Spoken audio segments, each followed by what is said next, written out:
새로이 항전직으로 피택된 한기교회 성도 여러분, 주님의 몸된 교회를 신실하게 섬기시는 여러 직분자 여러분, 직분자 교육을 시작하겠습니다. 오늘은 제2부 직분론 4과 지도력에 대해서 함께 나누도록 하겠습니다. 오늘 성경 말씀 같이 보겠습니다. 오매 그들에게 말하되 아시아에 들어온 첫날부터 지금까지 내가 항상 여러분 가운데서 어떻게 행하였는지를 여러분도 아는 바니 곧 모든 겸손과 눈물이며 유대인의 관계로 말미암아 당한 시험을 참고 주를 섬긴 것과 유익한 것은 무엇이든지 공중 앞에서나 각 집에서나 거리낌이 없이 여러분에게 전하여 가르치고 유대인과 헬라인들에게 하나님께 대한 회개와 우리 주 예수 그리스도께 대한 믿음을 증언한 것이라. 내가 달려갈 길과 주 예수께 받은 사명 곧 하나님의 은혜의 복음을 증언하는 일을 마치려 하면은 나의 생명조차 조금도 귀한 것으로 여기지 아니하노라. 범사에 여러분에게 모본을 보여준 바와 같이 수고하여 약한 사람들을 돕고 또 주 예수께서 친히 말씀하신 바 주는 것이 받는 것보다 복이 있다 하심을 기억하여야 할지니라. 아멘.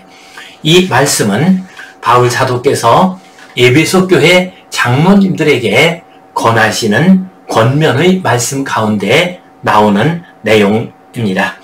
1번, 사도 바울이 아시아에 들어온 첫날부터 지금까지 교회에서 어떻게 행했습니까? 4가지로 간추려서 대답해 봅시다. 첫 번째로 겸손과 눈물로 기도하며 성도들을 섬겼습니다. 유대인들의 간계로 인한 시험을 참고 주님을 섬겼습니다. 세 번째로 유익한 하나님의 말씀과 복음을 거리낌 없이 전하고 가르쳤습니다. 네 번째로 유대인과 헬라인들에게 하나님께 대한 회개와 우리 주 예수 그리스도에 대한 믿음을 증언했습니다. 사도 바울은 무엇을 위하여 그의 생명을 조금도 귀한 것으로 여기지 아니했습니까? 은혜의 복음을 증언하는 일, 즉 주 예수께 받은 사명을 감당하는 일을 위해서 자신의 생명조차도 내놓았습니다. 세 번째로 사도 바울은 범사에 교회에 어떤 본을 보였습니까? 수고하여 약한 사람들을 돕는 일, 즉 주께서 말씀하신 바와 같이 섬기는 일의 본을 보여주었습니다.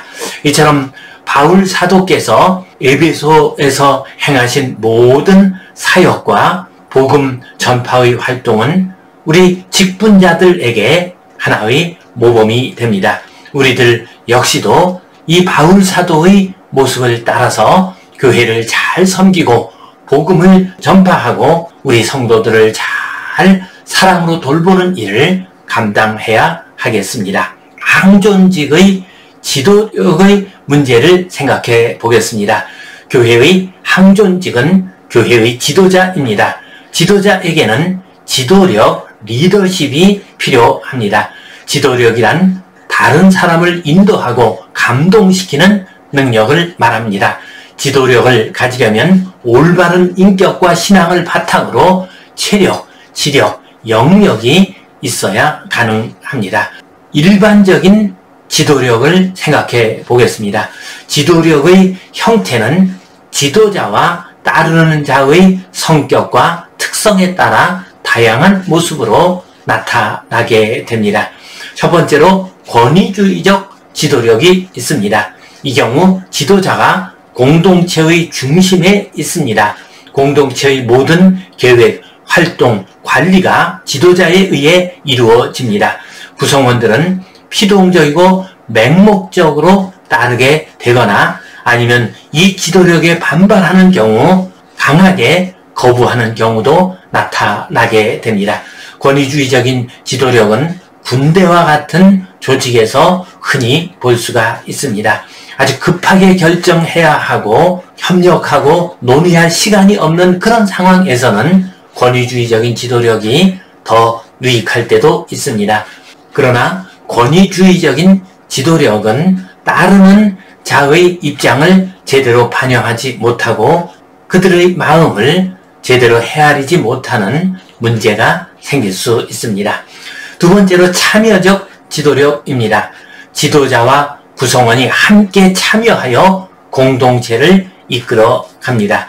결정과 책임이 공동체 전체에 있습니다. 구성원 각 개인의 가치, 능력, 헌신이 공동체 발전에 중요한 요인이 됩니다. 지도자가 따르는 사람들과 함께 협력하고 따르는 사람들을 잘 인도하는 이런 방식의 지도력을 의미합니다. 이 지도력은 가장 좋은 지도력으로 여겨집니다. 그러나 이러한 지도력이 제대로 세워지려면 지도자의 헌신과 솔선수범이 꼭 필요합니다. 세 번째로 무간섭적인 지도력 혹은 방임적인 지도력이 있습니다. 곧 지도자가 공동체 밖에 있으면서 할 수 있는 한 공동체의 일에 개입하지 않습니다. 지도자는 공동체의 몇 가지 지침이나 또는 중요한 권리나 의무 같은 것을 제시해 줍니다. 그리고 구성원들 스스로 공동체를 운영하도록 합니다. 지도자는 공동체에 문제가 생겨가지고 스스로 해결할 수 없을 때 구성원의 요청에 따라서 관여하게 됩니다. 이러한 지도력은 공동체의 자율성을 높여주는 장점이 있습니다. 그러나 이러한 지도력은 자칫 혼란을 가져올 수 있는 위험성도 있습니다. 다음으로 지도자의 자질과 역할을 생각해 보겠습니다. 지도자는 지시하고 전달하는 역할만 하는 것이 아니라 공동체의 목표를 향하여 구성원을 움직이게 하고 변화시키는 동인, 곧 변혁의 주체가 되어야 합니다. 그러므로 좋은 지도자가 되려면 첫 번째로 생각하고 행동하는데 민감해야 합니다. 특별히 따르는 사람들의 여러 형편에 대해서 깊이 생각하고 그들을 어떻게 도울 수 있을까 하는 일에 있어서 민감해야 합니다. 따르는 사람들의 의견을 존중할 줄 알아야 합니다. 그리고 리더십을 분산시키는 넓은 마음이 있어야 합니다. 분산시키지 않고 자기 혼자만 리더십을 가지려고 하면 자칫 권위주의적인 형태가 될 수가 있습니다. 그리고 여러 따르는 사람들의 형편을 제대로 알지 못하는 위험성이 있습니다. 또한 지도자는 쉽게 실망하지 않아야 합니다. 의지가 강하며 의욕적이어야 합니다. 어떤 공동체를 이끌어가는 것은 결코 쉬운 일이 아닙니다. 여러 가지 어려운 문제가 나타날 수 있습니다. 그때 실망하지 않고 의지를 가지고서 선한 일을 잘 감당하는 것이 지도자의 자질이요 또한 역할입니다. 교회의 지도자는 어떻게 해야 합니까? 교회의 지도자는 무엇보다도 먼저 구원의 확신을 가지고 그리스도를 전하고 사람들을 그리스도께 인도해야 합니다.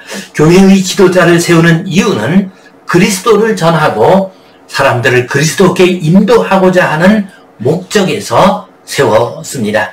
교회의 지도자는 이 첫 번째의 목적을 결코 잊어서는 안 되고 이 목적을 위해서 모든 수고와 노력을 다 기울여야 합니다. 또한 교회의 지도자는 자신의 신앙생활로 사람들을 그리스도께로 인도해야 합니다. 곧 교회의 지도자는 말이나 권력으로 지도력을 행사하는 것이 아니라 자신의 삶으로 지도력을 세워나가야 합니다. 세 번째로 교회의 지도자는 바울 사도처럼 그리스도를 위해 자신의 목숨까지도 내놓을 수 있어야 합니다.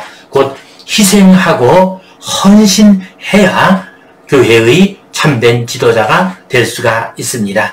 뒤따르는 사람들에게 모범이 되고 감동을 주어야 합니다. 지도자는 군림하는 자가 아니라 섬기는 자가 되어야 합니다. 요즘 서번트 리더십, 섬기는 리더십 이런 말이 많이 나오고 있습니다. 교회의 지도자는 섬김을 통해서 지도력을 행사하는 지도자입니다. 지금 우리 한국교회의 형편을 보면은 다수의 교회의 지도자들은 하나님의 종으로서의 역할을 잘 감당을 하고 있습니다. 그러나 또 적지 않은 지도자들이 공동체 전체의 이익보다는 자신의 이익을 먼저 생각하는 사람들이 있습니다. 자신의 명예, 자신의 물질, 자신의 권력 이런 것들을 교회 안에서 누리려고 하는 사람들이 적지 않게 나옵니다. 이것이 우리 교회의 위기입니다. 또한 군림하는 사람들도 많이 나오고 있습니다. 이른바 갑질하는 교회의 지도자들도 때때로 나오고 있습니다. 이렇게 되면 주님의 몸된 거룩한 교회가 제대로 세워질 수가 없습니다. 그러므로 우리 모든 지도자들께서는 솔선수범하고 헌신하고 모범을 보이고 섬김으로써 지도자의 역할을 잘 감당해야 하겠습니다. 그리하여 주님의 크신 은혜를 받고 교회가 부흥하며 또한 우리 지도자 되시는 여러 성도님들의 개인적인 삶도 풍성한 은혜와 축복 가운데 살아가시기를 간절히 바랍니다. 감사합니다. 사랑합니다. 축복합니다. 아멘.